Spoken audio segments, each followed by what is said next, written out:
यो जुन जोगमनी छ यो टिकुलिया बस्ती दरैया यहाँ कहाँबाट केटाहरू खान पिउनको लागि आउँछ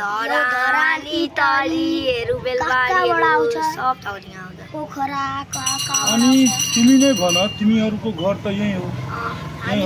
तिमी के सिक्छौ भन यिनीहरूलाई हेरेर के सिक्छौ अब यो नेपाल सरकारले यसलाई ब्यान गर्नु पर्यो कि परेन भन बोर्डरलाई टाइट गर्नु पर्यो कि परेन नत्र आउँदो पुस्ता त बिग्रिन्छ अब तिमीहरू आफै भन कि के भन्न चाहन्छौ नेपाल सरकारलाई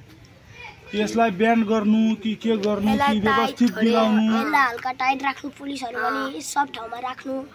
अनि यो सब बन्द गराउनु यो दिनहुँ यहाँ कम से कम कति जना आउँछ सुइया खाने गोटी खाने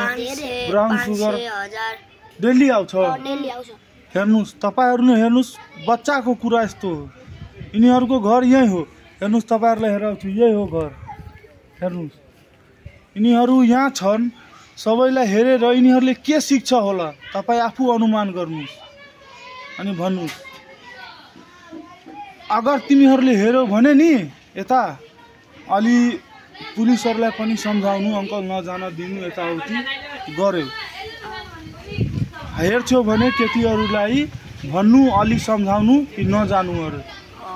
त्यस्तै त धेरै भइरहेको छ तर नेपाल सरकारले पनि केही गर्दैन बाबु हेर किनकि तिनीहरुलाई भ्याट आउँछ ट्याक्स आउँछ यसले छोड्दिन्छ बुझ्यौ नि तिमीहरुले गर्ने हो भनेको सम्झाउने हो बुझाउने हो सब चीज गर्दिने हो त्यति हो गर्दिन्छौ त के सिक्छौ तिमीहरुले भन त बादमा गएर तिमीहरु पनि यही एडिक जस्तो भितिक जस्तो बन्यौ भने भन बन्दैनौ नि राम्रो मान्छे बन्छौ नि तिनीहरुलाई हेरेर नबन्नु एडिक भितिक बाबु जिन्दगी धेरै प्यारो छ